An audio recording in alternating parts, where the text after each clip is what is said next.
Mr. Rotheram is, of course, the Mayor of Liverpool District, and he's going to give you some words, and then we'll take some questions afterwards and from the audience. Thanks, Adam.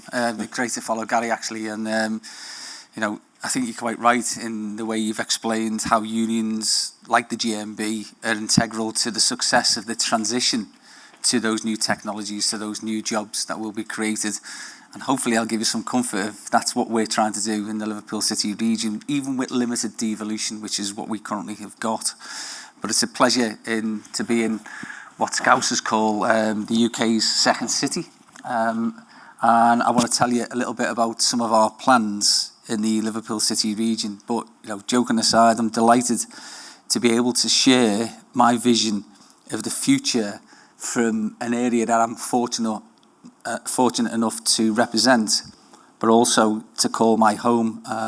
But you probably can't tell that from the accent, because I was an MP for 7 years, and I've been told it's very estuary English now. For those who aren't familiar with our area, it's made up of 6 local authorities, which is Halton, Knowsley, Liverpool, St Helens, Sefton and the Wirral. And that's home to a community of about 1.6 million people. But the functional economic geography is many, many more millions on top of that. And since I was elected, we was first elected in 2017 as the Metro Mayor, we've together as a city region been working together to build a fairer, better, greener and a cleaner future for those people who call our area home. And I have to say that, whilst I was growing up, I never thought that I'd one day be the Mayor of the region that I love, or quite frankly, to be speaking to the former political editor of Sky News, or at a hydrogen conference. And that might not, Adam, come as something under the category of a dream come true for me. It is genuinely a pleasure to be with you all today, because I think quite simply, hydrogen has a massive part to play in our region's future. And I want people to understand the leading role that we're playing in that part of the transition towards that brighter future. Which really brings me on to why I've come along here today. You're all hopefully here because, like me, you believe that we all need to do more to protect our planet. And over the past few years, we've seen climate emergency and climate crisis thrust into the public consciousness like never before. It's why in 2019, I made sure that our city region was the first in the country to declare a climate emergency and to set the ambitious goal to hit net zero targets by 2040 at the latest, which is at least a decade, as we know, ahead of national government targets. And we're already looking to see how we can bring that down much further. But in all honesty, we need a national government to take the issue more seriously if we're to chip some additional years off that. Now, our new net zero secretary, Grant Shapps, is somebody, and you can Google it, that I've had a few battles with over the years, to be honest. But for all of the intrigue of Punch and Judy politics, the real fight isn't between us and the Conservatives. It's a fight to save the planet. So I'm hoping that the Secretary of State lives up to his pseudonym of Mr. Green, and that we can work together with him and anybody else who'll work with us to do our little bit to address the climate emergency. Because let's be quite clear, overcoming climate change is not something that we can do in our area. It can't be accomplished by a region or the UK or even a continent like Europe. It's a global challenge on a scale like nothing that we've seen before. At least as big as the pandemic, but with even longer lasting consequences. And our government needs to be doing more to pull its weight, because a lack of preparedness and proactivity had profound ramifications last time with COVID, as we've all found out to our costs. But we need to do more to ensure that we learn those lessons. And I've always believed that with every challenge comes opportunity. And Gary's just mentioned some of them. And we've got an abundance of natural assets on our doorstep. married to world-leading industrial strengths and skills, and we've also got the capacity to smash those targets that we've laid out. Because if trains and docks and canals made the north the gateway to the first industrial revolution, then our natural resources in renewable energy, so wind, hydrogen and tidal, which I'll come on to in a moment, but they can make us the leaders in the green industrial revolution. And many in this room will be well acquainted with something called HyNet in our area. But for those that aren't, I'll just explain briefly what it means. HyNet is a revolutionary carbon capture and storage program that has the potential to take 10 million tonnes of emissions out of the atmosphere every year. And some clever person somewhere has calculated that's about the equivalent of 4 million cars taken off the road. Crucially though, the scheme will also produce and store low carbon green hydrogen, which we hope to be able to use in our region's new publicly owned hydrogen buses, which we've got, and in the domestic gas supply, as was mentioned. It's a potential for the Northwest also to literally go stratospheric, and this is just the tip of the iceberg in what we're doing in the Liverpool City region. So some of the assets that we have that I mentioned, for instance, we've got Barebow Bank, which is home to one of Europe's largest offshore wind clusters, and they have plans to triple the amount of offshore energy generated by 2032. Now, the point that was touched on earlier, that's really good news. It's a great news story for renewable energy, but we want the skills as well. We want those jobs. We want the opportunities in the Liverpool City region. So we want to work with those investors to ensure that we can capture as much as we possibly can for our city region. We've also got the usual stuff, solar farms, small onshore wind clusters, and just recently the British Geological Survey have been drilling boreholes in the Mersey estuary with the potential to produce as much geothermal energy as an equivalent to 3 billion barrels of oil. I don't know how people come up with these things, but it is quite startling. 3 billion barrels of oil. I don't know what that looks like, but that's a lot. So we need to try to get away from those binary choices, which is what we're trying to do in the city region. So we're looking at all of the available options. And I mentioned one of them earlier, which is the River Mersey, which has been the lifeblood of our fortunes for centuries. And I want to harness its power to provide clean, predictable, renewable energy. And since I was a kid, I mean, in short kecks, people have threatened that they're going to do something with the River Mersey. To date, though, it's all just been talk until now. And that's because, thanks to devolution, we're working to make that a reality, and it could be a real game changer for the Liverpool City region. Because as we navigate a post-Brexit world, I want to put us in the best position possible to take advantages of all of the opportunities that come our way. So, for instance, in December, we welcomed a delegation from K-Water, and they're the South Korean state water company, and they operate the largest tidal project in the world.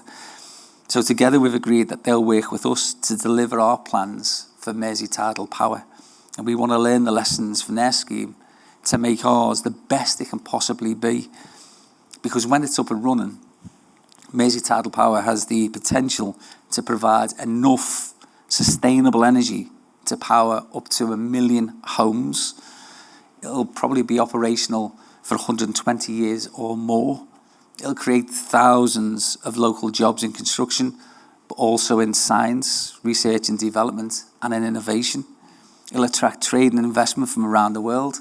It will generate green hydrogen, and it'll make our region a worldwide centre for excellence in a key industry of the future. Now, in isolation, it is a transformational development, but taken together with those other schemes that I mentioned, I believe that we have the potential to become the UK's renewable energy coast. And all we need now is a government to match our ambitions.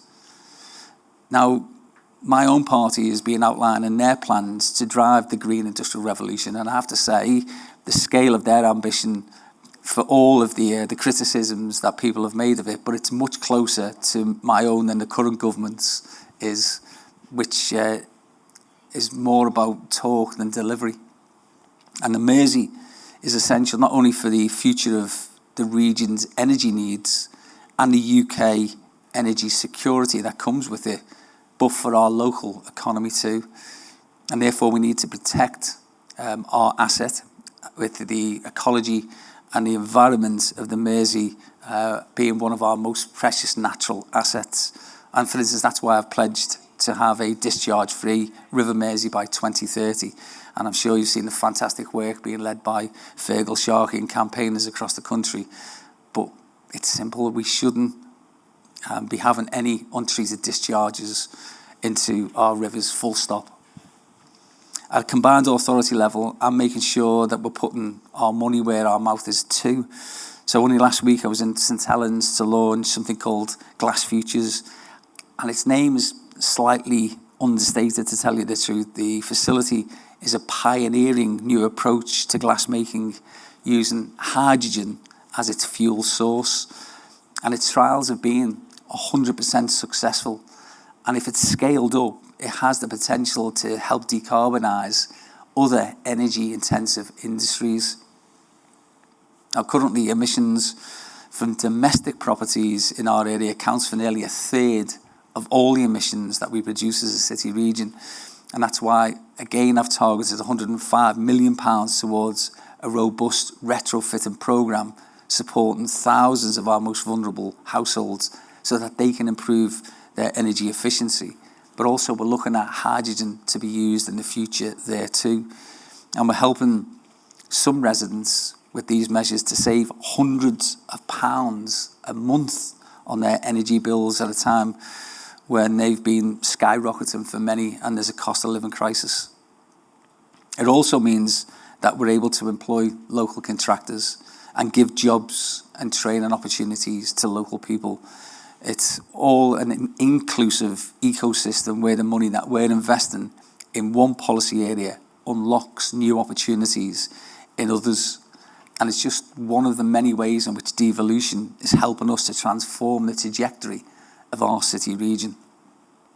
We're not only investing in projects, though, that will make a genuine difference to people's lives, but investing in things that will transform their futures too. So take the work that I'm doing to build what we're calling the London-style integrated public transport system. So we've trialled new publicly owned hydrogen buses, which are completely emissions-free.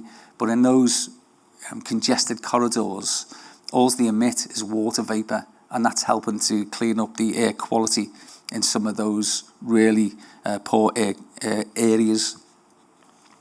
We're also, and have invested up to £500 million in our new state-of-the-art battery-powered trains, which are the most sophisticated trains in the country, but also the most accessible fleet anywhere that you'll find.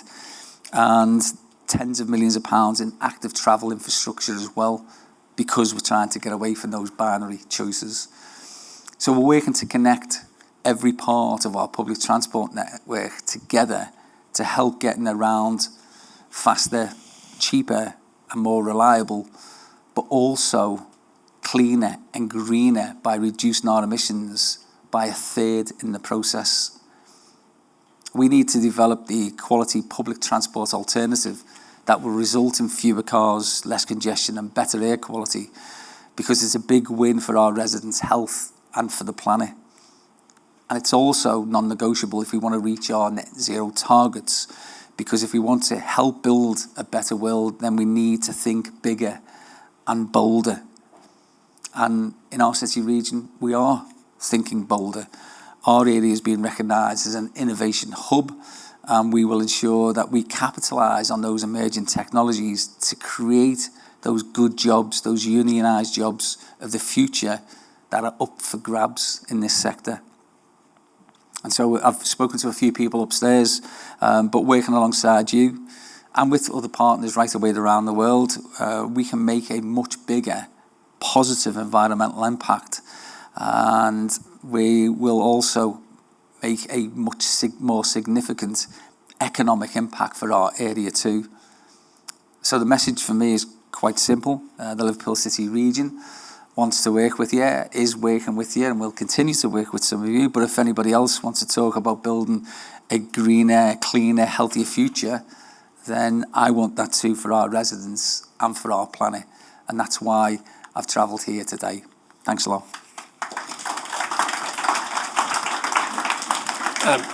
Thank you very much. I mean, the history of tidal projects along the East Coast has not been a happy one. They've been proposed, as you know, in Bristol and Cardiff and Swansea and now Liverpool. So how certain can you be that this is going to happen?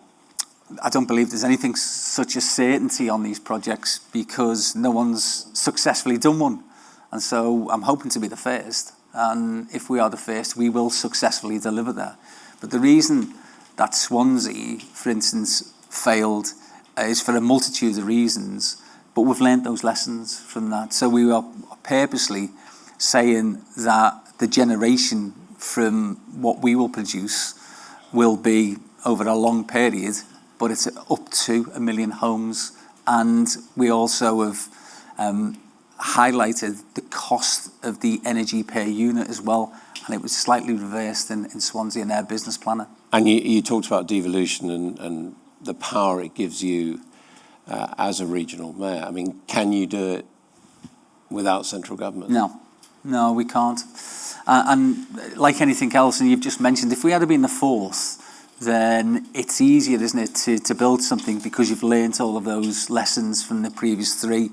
And we're probably at the front of the queue now. So if we are to be first, then there will be additional costs and there will be some difficult moments and challenges that we'll have to overcome. But I'm absolutely confident that tidal energy has got a future in the energy mix of this country. And is it built into what Rachel Reeves is proposing, or indeed what Ed Miliband's proposing? I've had Ed over to the city region a few times, and Rachel as well. And Rachel is very prudent and won't commit to any spend at the moment. But they're very interested in what we're doing, because if you think about what we could do in the Liverpool City region, so we build this fantastic infrastructure and it starts to generate energy, great. But somebody somewhere is going to do this at scale. So why not somewhere like us? Because we've got the possibilities of using the likes of Camel Aids to modularise it so that we can start to export it. So we don't just want to do a one-off scheme. We want to see whether we can create a new industry, an emerging technology, and all those great jobs that will come with it. And the aim, is it not, is to have a sort of hydrogen valley, a network with other hydrogen hubs around the country? Yes, there is. There's definitely collaboration that's going on. For instance, ours is called HyNet in the Northwest, but we work with Cadence, I think, over here, and lots of other organisations. But the potential for that project to really move the UK forward toward its target of being net zero carbon by 2050 is immense. And actually, what we're doing is we're finding another source of plentiful energy production as well. Because, for instance, in somewhere called Ineos Claw, at the moment, the hydrogen is just being pumped into the atmosphere. If we can capture that, then whilst it's not green hydrogen, and there's an argument about blue and green, it's just been mentioned before, but there are lots of other colours as well. Turquoise, I think, is another one, but there's several different colours. We can't allow perfect be the enemy of good, and so that would be wasted. So let's use that until we can find an alternative source of green hydrogen. And what would be your conclusion of the experience of pushing ahead with the Hydrogen Village project? I mean, we've talked about it when you haven't been here. You tell us from your point of view. I've visited it, Adam. Yeah. I went over there. It's really exciting in lots of ways. I think the way the governments have gone at it, in all honesty, is being a bit cack-handed, because it's got people's backs up about the imposition of something. and he should have done a lot more work to persuade people of the benefits of what could be introduced, so that they would freely want to sort of move over to hydrogen. I know belatedly they've changed some of that, and hopefully that will alleviate the concerns of people, being forced to do something, which we don't like that do in this country. We don't like being forced to do something, and people hopefully voluntarily will see the benefits of hydrogen. Unless you're a politician, you want to persuade people to move in a particular direction. So you to some extent have a responsibility in that area. Yeah, but I think you do it in the right way, don't you? Persuasion is not just about, holding a gun to someone's head. You can win the argument by explaining the benefits of this new energy source, and I don't think that was done first. And then it's, you know what social media is like. There's, thousands, I would have thought, tens of thousands of people who joined in this argument when they are not involved at all in any way in that particular geographical area, but they've just used that as a bandwagon to beat the industry. Anyone from the floor have a question for Mr. Rotheram? We've got a few minutes left. No. Good. Well, you've obviously all the difficult ones are with them, not with you. Yeah, you've obviously persuaded absolutely everybody. Would you say that in the national conversation across the main political parties, that they're giving the recognition to hydrogen that they should? I haven't studied the other political parties. I'm absolutely honest. The other one's the government, right? Well, certainly they haven't. In fact, we've had a bit of a nightmare trying to get renewables recognised, including tidal, in the energy strategy, and there's so many confusing different documents, and some do mention certain things and others don't, and all that. It just seems to be a complete confusion and a bit of a shambles at the moment. But I think that's there for everyone to see, isn't it? What's happening at national government. My job really is to persuade my own party, because I do believe there'll be a change of government in the next 12 months. So if there's going to be an incumbent Labour government, I want them to be understanding of what it is that we can do and the potential for our area to pick up that mantle as Britain's renewable energy coast. That's what we can become. And the Northwest has huge latent potential. I keep on hearing this thing about levelling up. You know how you can level things up? By releasing that potential, by giving people those good jobs, by looking at those emerging technologies, by having a strategy that actually works, that pulls all those different strands together. Do you know what we've got? Yeah. We've got one of them.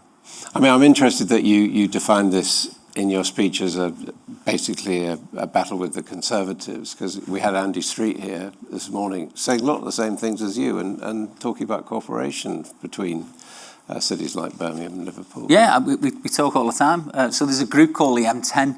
There's only Ben Houchin who's not part of that really, but the other Metro mayors all tell each other all the great things that are happening in their area and share information as well. So I'm not saying that hydrogen and what we're doing in the Liverpool City region is just ours. We want other people also, right the way across the whole country, to benefit from this. Because if we get it right and we do end up with green hydrogen, that will help to save the planet, and the climate emergency is where it started. I think that's probably the most important thing that any of us can do. And finally, tell us about the buses, because if you Google your name and hydrogen, that's what comes out the buses. Yeah. You mentioned them there. Yeah. How far are you to having a complete bus fleet of hydrogen? Oh, a long way, Adam. But I was on one yesterday, and they're really, really quiet. They look great as well. People are starting to hop on them just because they can go on a hydrogen bus. But we're trialling this, so we're the petri dish for some of this stuff. But I think it'll be hugely successful. Steve Rotheram, thank you very much indeed. Thanks, Adam. Cheers.